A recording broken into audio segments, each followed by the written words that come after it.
Matt Murdock é um advogado cego, católico, que à noite se veste de demônio para poder combater o crime. E é essa dualidade que acaba tornando esse personagem um dos mais complexos e mais interessantes de toda a Marvel. E a série da Netflix, ela não conseguiu só entender isso no personagem, mas também conseguiu entender todo esse universo sombrio à sua volta. E então ela fez uma adaptação fiel ao personagem, porém moderna e bem mais realista. Então a série da Netflix, ela foi algo muito genial e bem à frente do seu tempo. E dá pra dizer que de certa forma ela até mesmo revolucionou a série de super-herói. Então salve rapaziada, eu sou o Bart e hoje bora ver como é que a Netflix entendeu o Demolidor e entregou uma das melhores adaptações de um super-herói. Mas antes disso, vamos entender melhor como é que o Demolidor foi de um herói esquecido para um dos maiores heróis da atualidade. E tudo isso começou lá no ano de 1964, quando o Stan Lee e o Bill Everett decidiram criar o Demolidor. A ideia deles era trazer um herói bem diferente do convencional, já que a Marvel naquela época ela já vinha com esse diferencial de criar heróis falhos. Foi aí que veio a ideia de criar Matt Murdock, um herói e advogado que ganha os seus poderes após ser atingido por um líquido radioativo que acaba deixando ele cego, porém amplia todos os seus outros sentidos. E tipo assim, isso daí foi basicamente a base do personagem que é usada até nos dias de hoje. Então o Stan e o Bill foram muito importantes para toda essa criação do personagem. Porém, por mais que essa ideia ela parecia ser bem diferente de qualquer outro super-herói e ela parecia ser muito boa, isso não foi o suficiente para o Demolidor se tornar um grande título. A verdade é que ele era um personagem bem série B da Marvel. As histórias dele tinham um tom bem mais bobinho, se a gente for comparar com hoje em dia, e é juntando tudo isso que o Demolidor acabou correndo um grande risco de ter sido cancelado. Se não fosse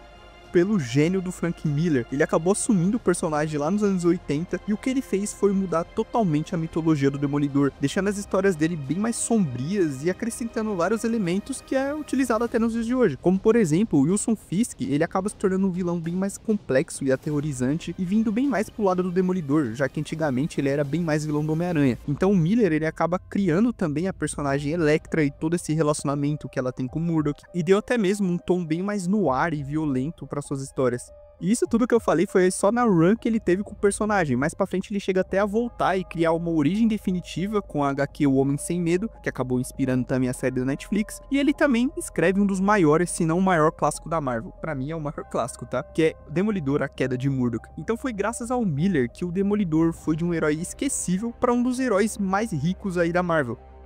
E se nos quadrinhos o Demolidor já tava bem, já tinha um bom tempo, nos cinemas a coisa era um pouco diferente, já que teve um filme lá em 2003 que acabou manchando a imagem dele, que foi o filme do Ben Affleck, que muita gente aí odeia e diz ser um dos piores filmes de herói, e graças a ele muitas pessoas tiveram uma certa má imagem ali do Demolidor em suas adaptações, mas tudo isso aí tava prestes a mudar, já que como a gente lembra, a Marvel ela tava no seu auge nos cinemas ali com os Vingadores por volta de 2012, mas eles tinham um problema, o que eles iriam fazer com esses personagens mais sombrios e mais adultos, já que esse tom não combinava muito com essa ideia mais família que o MCU estava seguindo. Então a solução veio após um acordo que eles fizeram com a Netflix para poder criar essas séries mais maduras sobre esses personagens. E é claro, né, o primeiro da lista tinha que ser o Demolidor, já que ele é um herói perfeito para fazer uma adaptação bem mais realista e urbana. Então enquanto os filmes da Marvel iam mostrar esses lados mais cósmicos e vilões alienígenas, na série a gente veria o Matt Murdock lutando contra a corrupção ali nas ruas de Hell's Kitchen, o que é um cenário bom, ideal para uma série de TV.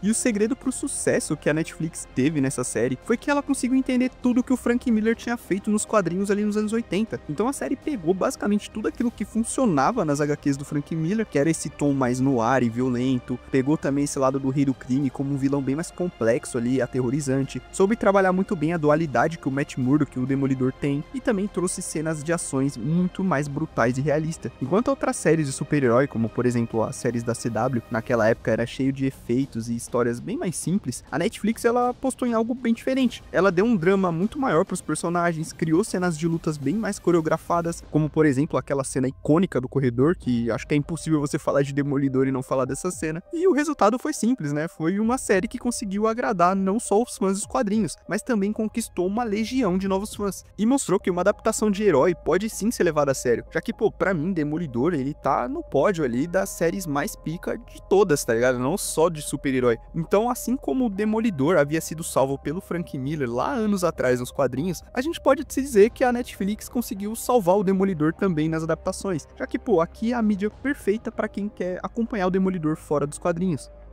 E muito disso vem da incrível construção de personagem que ela faz com Matt Murdock, que a gente sabe que ele é dividido entre dois mundos, né? Enquanto de dia ele é um advogado brilhante que acredita no sistema da justiça, e ele é um cara católico, frequenta constantemente a igreja, ele tenta fazer o bem sempre ali dentro da lei, enquanto à noite ele acaba se transformando no Demolidor, que é um justiceiro violento que age ali nas sombras usando a violência para poder combater o crime. Então essa dualidade é explorada de uma forma brilhante na série. Ela mostra como o Matt luta diariamente com suas próprias contradições. Ao mesmo tempo que ele acredita na justiça, ele sabe que muitas vezes o sistema pode ser falho, e é aí que o Demolidor entra para poder resolver os problemas. Nos quadrinhos, o Frank Miller, ele explora muito bem essa complexidade, ele mostra o Matt tanto quanto advogado quanto justiceiro, e a série soube pegar tudo isso e capturar de forma perfeitamente. Não só isso, mas também esse conflito religioso que a gente vê na série. O Matt, ele é um católico devoto que tenta sempre conciliar sua fé com a violência que ele comete como Demolidor. Então a série, ela vai nos mostrando através de conversas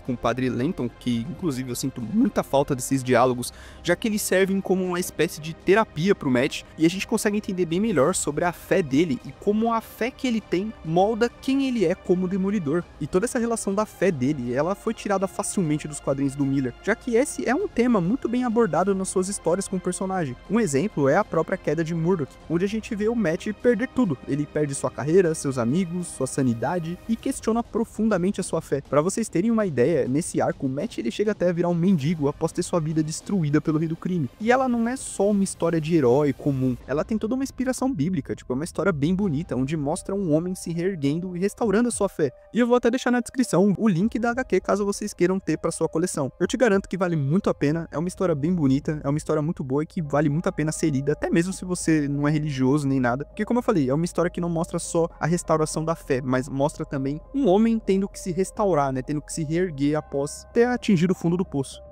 E isso foi adaptado, né, na terceira e na última temporada da Netflix. Ela chegou a adaptar esse arco, mostrando o Matt totalmente destruído, tendo que se reconstruir do zero. E essa temporada é a minha favorita. Eu gosto muito de ver como o Matt vai se reerguendo e restaurando sua fé em Deus. Mas não só isso, eu gosto também de como essa temporada humaniza ainda mais o personagem, já que desde o começo da série a gente vê o Matt sendo um personagem humano e falho. Nas lutas, a gente vê que ele não é um super ninja que quebra todo mundo na porrada. A gente vê que ele é um homem comum com sentidos aprimorados, mas que não tem nenhum tipo de super força nem nada. Então nos combates ele bate muito, ele tem que bater muito para derrubar o inimigo. E ele apanha demais também. É muito comum a gente ver ele saindo dessas lutas todo quebrado e sangrando. A gente vê que ele é apenas um homem que se esforça até o limite. E nessa terceira temporada ela traz até um outro dilema, um dilema moral, que consegue deixar ele ainda mais humano. De que é, pô, será que eu devo matar o Wilson Fisk? Sabe, diferente de outros personagens, como o Homem-Aranha, por exemplo, que tem todo esse dilema muito mais definido e raramente a gente vê ele questionando se deve cruzar essa linha, o Demolidor ele já é um personagem que sempre faz mais esses questionamentos, e é isso que deixa ele bem mais real, já que a gente sabe que, pô, tem vilões que não possuem salvação nenhuma e que se fosse morto salvaria inúmeros inocentes. O Matt sabe que se ele cruzar essa linha, ele seria igual a eles, e isso vai tudo contra o que ele acredita, principalmente por conta da sua religião, e por isso que a batalha que o Matt tem contra o Fisk é tão boa e simbólica, mostrando que o Demolidor acabou vencendo sem se igualar ao rei do crime. A Netflix consegue dar uma aula de desenvolvimento desde a primeira até a terceira temporada. Na primeira mesmo, a gente vê que ela é uma temporada inteira de origem do personagem, sem parecer uma história de origem. A gente vê o Matt indo de um vigilante utilizando uma roupa preta comum para um herói de verdade, preparado ali para combater o crime contra qualquer criminoso da cidade. E toda essa desculpa que a série dá do porquê ele precisa de um traje e uma pegada mais armadura é muito boa. A série não só bota um traje clássico aí vermelho para agradar os fãs, ela bota porque narrativamente o Matt precisa estar preparado para enfrentar o rei do crime ali no final da história.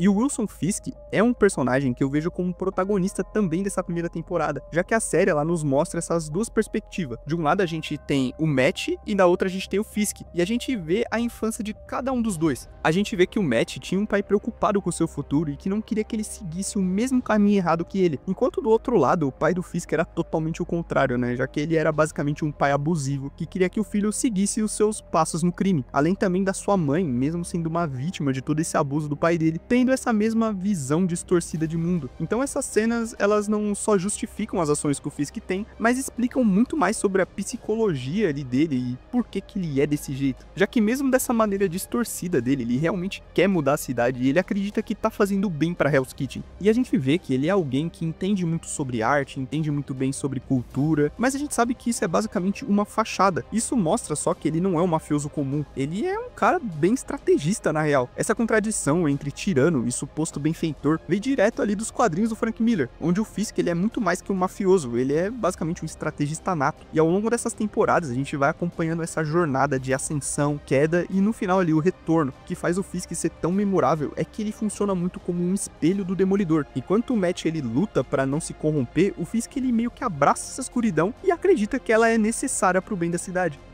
E se de um lado a gente tem o Fisk escondendo toda essa sua violência sob ternos caros e pinturas raras, de outro lado a gente tem um mercenário, que é basicamente o caos em pessoa. E aqui a gente já vê que ele é um agente do FBI com diversos problemas aí psicológicos relacionados à sua infância, e conforme o rei do crime vai manipulando ainda mais ele vai se entregando ainda mais para esse lado mais psicótico dele. A cena do jornal é uma das melhores sequências de ação ali da série e mostra muito bem esse lado psicopata do mercenário e mostra ele basicamente no seu auge. O mercenário, ele também funciona como um contraponto perfeito pro Demolidor. Enquanto o Matt, ele tenta controlar sua raiva, o mercenário tá nem aí e se entrega totalmente pra ela. Enquanto o Matt tem princípios, o mercenário não tem limite nenhum, não tem uma linha que ele possa cruzar. Enquanto o herói ali protege os inocentes, a gente tem um mercenário que não se importa com ninguém ao seu redor. No final, o mercenário, ele prova que às vezes o maior perigo não vem do crime organizado, mas pode vir apenas de um indivíduo totalmente imprevisível. E a gente sabe que isso aí acabou resultando uma cena muito triste ali em Demolidor Renascido.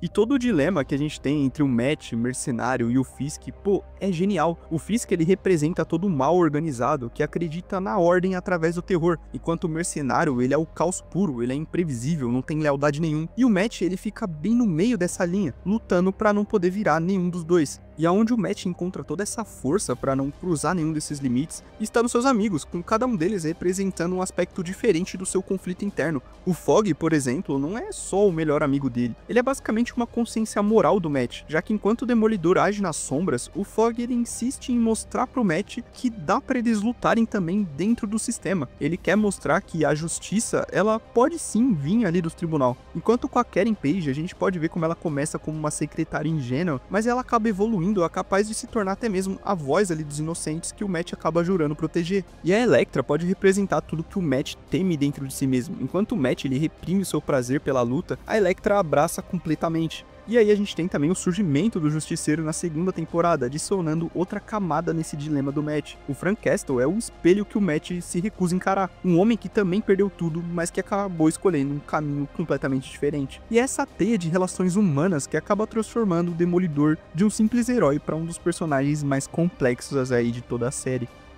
E o que faz essa série na Netflix do Demolidor ser tão boa é que ela não só pegou e fez um copia e cola do Demolidor. Não, muito pelo contrário, ela reinventou ele ali totalmente para a nova geração. Ela pegou tudo ali que funcionava no Frank Miller e deu aquela boa atualizada, com uma fotografia que transforma a Hell's Kitchen em basicamente um personagem único. A gente vê toda a sujeira da cidade, toda a corrupção, todo o crime que acontece ali dentro. E tipo assim, isso é sensacional, é basicamente isso que a gente via nos quadrinhos do Frank Miller. A série ela só pegou e atualizou a imagem, mantendo tudo aquilo que faz o personagem ser o que ele é, mantendo essa essência do catolicismo dele, colocando todo esse dilema dele de ser um herói, de às vezes será que vale a pena cruzar um certo limite, ou se você quer conhecer o Demolidor, você pode assistir essa série, que essa série representa muito o que é o Demolidor. Você não precisa ir atrás dos quadrinhos. É claro que se você for ler o quadrinho, você vai se aprofundar muito mais no personagem, mas eu não acho que uma adaptação, ela tem que te dar essa necessidade. Eu acho que a adaptação, ela tem que adaptar o personagem pra você não precisar encostar num quadrinho se você não quiser. Eu acho que esse é o papel da adaptação, e o Demolidor da Netflix faz isso com maestria, só que ele não faz isso apenas entregando uma adaptação fiel pros fãs, ele faz isso com a intenção de trazer um novo público, com a intenção de mostrar que uma série de super-herói pode sim estar ali no alto patamar.